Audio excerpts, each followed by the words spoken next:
ಆದ್ದರಿಂದ ಇಲ್ಲ ಸಲ್ಲದ ಆರೋಪ ಮಾಡೋ ಬದಲು ನೈಜ ಪರಿಸ್ಥಿತಿಯನ್ನು ತಿಳ್ಕೊಂಡು ಮಾತಾಡೋದು ಒಳ್ಳೆಯದು.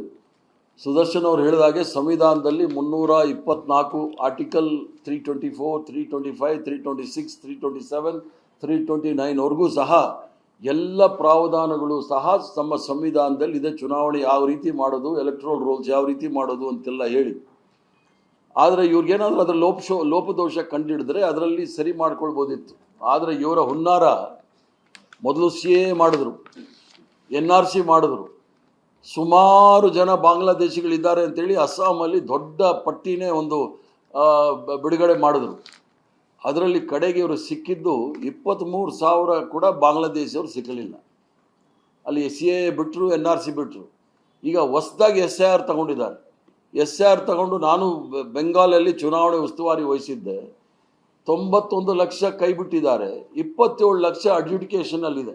ಅಂದರೆ ಲಾಜಿಕಲ್ ಡಿಸ್ಕ್ರಿಪೆನ್ಸಿ ಅಂತ ಏನು ಹೇಳ್ತಾರೆ, ಅದರ ಮೂಲಕ 27 ಲಕ್ಷ ಜನ ಇಟ್ಟಿದ್ದಾರೆ. ಅವ್ರಿಗೆ ಹೇಳ್ತಾ ಇದ್ದಾರೆ ನೀವು 5 ವರ್ಷ ಬಿಟ್ಟು ವೋಟ್ ಮಾಡಿ, ಆ ಲಾಜಿಕಲ್ ಡಿಸ್ಕ್ರಿಪೆನ್ಸೀಸ್ ಏನಿದೆ ಅದನ್ನು ನಾವು ಸರಿ ಮಾಡ್ಕೊಳ್ತೀವಿ ಅಂತ ಹೇಳಿ. ಆದರೆ 27 ಲಕ್ಷ ಜನಕ್ಕೆ ಮತ ಚಲಾವಣೆ ಮಾಡೋದನ್ನು ಅವ್ರನ್ನ ಮತ ಚಲಾವಣೆ ಮಾಡೋದಕ್ಕೆ ಅಡ್ಡ ಹಾಕಿರ್ತಕ್ಕಂಥದ್ದು ಪ್ರಜಾಪ್ರಭುತ್ವದ ಆಶಯದ ವಿರುದ್ಧ, ಸಂವಿಧಾನದ ಆಶಯ ವಿರುದ್ಧ ಅಂತ ಹೇಳಲಿಕ್ಕೆ ಇಚ್ಛೆ ಬಿಡ್ತಾನೆ. ಅದರಲ್ಲಿ ದೊಡ್ಡ ಉದಾಹರಣೆ ಅಂತ ಹೇಳಿದ್ರೆ, ನಾವು ಕಾಂಗ್ರೆಸ್ ಪಕ್ಷದವರು 2 MLAಗಳು ಗೆದ್ದಿದ್ದೀವಿ. ಅಲ್ಲಿ ಇಬ್ಬರೂ ಸಹ ಅಲ್ಪಸಂಖ್ಯಾತಕ್ಕೆ ಸೇರಿರ್ತಕ್ಕಂಥ ಒಂದು ಫರಕ ಮತ್ತು ರಾಣಿಗಂಜ್ ಅಂತ ಹೇಳಿ, ಅಲ್ಲಿ ಅವರಿಬ್ಬರೂ ಸಹ SIR ಅಲ್ಲಿ ಅವ್ರ ಹೆಸರು ಕೈ ಬಿಟ್ಟೋಗಿತ್ತು ಮತಪಟ್ಟಿಯಲ್ಲಿ. ನಮ್ಗೆ ಹೇಳಿದ್ರು ಅವರು, ಸರ್ ನೀವು ಅನೌನ್ಸ್ ಮಾಡಿ ನಾವು ಕೋರ್ಟ್ಗೆ ಹೋಗ್ತೀವಿ ಅಂತೇಳಿ. ಕೋರ್ಟ್ ಆಮೇಲೆ ಹೈಕೋರ್ಟ್ ಆದೇಶ ಮಾಡಿದ್ಮೇಲೆ ಅವರಿಬ್ಬರಿಗೂ ಸಹ ಹೈಕೋರ್ಟ್ ಅವಕಾಶ ಕೊಡ್ತಾ ಅವರಿಬ್ಬರು ಸಹ ಗೆದ್ದು MLA ಆಗಿದ್ದಾರೆ. ಅಂದರೆ ಇವ್ರ ಹುನ್ನಾರ ಏನು ಅಂತ ಹೇಳಿದ್ರೆ, ನರೇಂದ್ರ ಮೋದಿ ಶಾ ಇವರ ಹುನ್ನಾರ ಅಥವಾ ಇವರ ಸ್ಟ್ರಾಟಜಿ, ಇವರ ಕುತಂತ್ರ, ಷಡ್ಯಂತ್ರ ಏನು ಅಂತ ಹೇಳಿದ್ರೆ, ನೇರವಾಗಿ ಜನಗಳಿಂದ ಇವರು ಸಂಪೂರ್ಣ ಅಧಿಕಾರ ಪಡಲಿಕ್ಕೆ ಆಗ್ತಾ ಇಲ್ಲ. 2/3 ಮೆಜಾರಿಟಿ ಇವ್ರು ತಗೊಳಕ್ಕೆ ಆಗೋದಿಲ್ಲ. ಇವರ ಈ ಒಂದು ಪ್ರಕ್ರಿಯೆಯಲ್ಲಾದರೂ ಸಹ 2/3 ಮೆಜಾರಿಟಿ ತಂದು ಸಂವಿಧಾನವನ್ನು ಬುಡಮೇಲು ಮಾಡಲಿಕ್ಕೋಸ್ಕರ ಈ ಒಂದು ಪ್ರಕ್ರಿಯೆಯನ್ನು ಪ್ರಾರಂಭ ಮಾಡಿದ್ದಾರೆ. ಅದಕ್ಕೋಸ್ಕರ ನಾವೆಲ್ಲರೂ ಸಹ ಸಂವಿಧಾನವನ್ನು ಕಾಪಾಡಿಕೊಳ್ಬೇಕು. ನಾವು 2023 ಚುನಾವಣೆಯಲ್ಲೂ ಸಹ ನಮ್ಮ ಪ್ರಣಾಳಿಕೆಯಲ್ಲಿ ಸಂವಿಧಾನದ ರಕ್ಷಣೆ ನಮ್ಮ ಮೂಲ ಕರ್ತವ್ಯ ಅಂತೇಳಿ ನಾವೆಲ್ಲ ಹೋರಾಟ ಮಾಡಿದಂಥವ್ರು. ಆದ್ದರಿಂದ ಸಂವಿಧಾನವನ್ನು ಬುಡಮೇಲು ಮಾಡಲಿಕ್ಕೆ ಕೆಲಸವನ್ನು ಈ ಒಂದು SIR ಮೂಲಕ ಮಾಡ್ತಕ್ಕಂಥದ್ದು ನಾವು ಅದನ್ನು ಖಂಡಿಸ್ತೇವೆ. ಮತ್ತು ನಿಮ್ಮ ಎಲೆಕ್ಷನ್ ಕಮಿಷನಲ್ಲಿ ಭಾಳ ಸ್ಪಷ್ಟವಾಗಿದೆ. ಇದು RWT ಅಂದರೆ ರೆಸಿಡೆನ್ಷಿಯಲ್ ವೆಲ್ಫೇರ್ ಅಸೋಸಿಯೇಷನ್, RWA ಅಂತಾರೆ.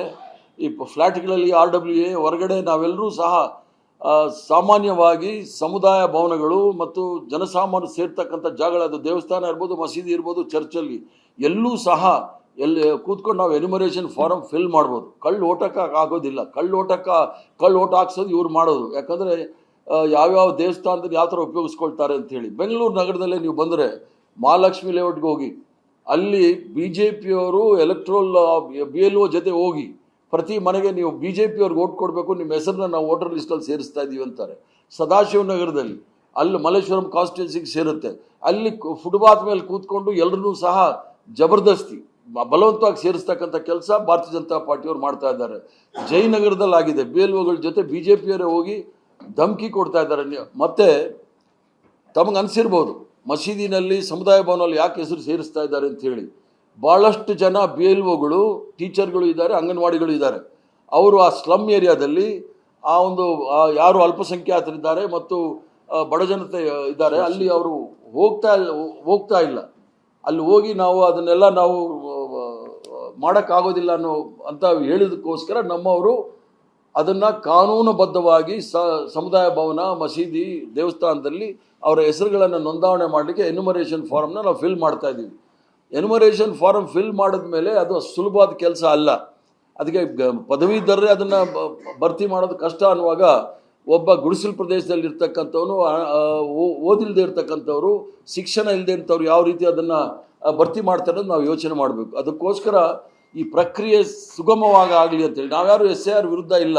SIR ಅಲ್ಲಿ ಕಳ್ಳೋಟ್ಗಳು ಏನೇನು RSS ಅವರು, BJPಯವರು ಕಳ್ಳೋಟ್ಗಳು ಮಾಡಿಸಿದ್ರೆ ಅದನ್ನು ಕಿತ್ತಾಕಲಿ ಅಂತ ನಾವು ಹೇಳ್ತೀವಿ. ಎಲ್ಲಿ ಡಬಲ್ ಹೆಸರುಗಳಿದೆ ಅದನ್ನು ಕಿತ್ತಾಕಿ ಅಂತ ಹೇಳ್ತೀವಿ. ಯಾರು ತೀರ್ಕೊಂಡಿದ್ದಾರೆ ಅವ್ರ ಹೆಸರನ್ನ ಕಿತ್ತಾಕಿ ಅಂತ ಹೇಳ್ತೀವಿ. ನಮ್ಮದೇನು ಅಂದರೆ, ಯಾವುದೇ ಒಂದು ನೈಜ ಅರ್ಹ ಮತದಾರರನ್ನು, ಅವರ ಹೆಸರುಗಳನ್ನು ಮತದಾರರ ಪಟ್ಟಿಯಲ್ಲಿ ಬಿಡಬೇಡಿ ಅಂತ ನಮ್ಮ ಒತ್ತಡ.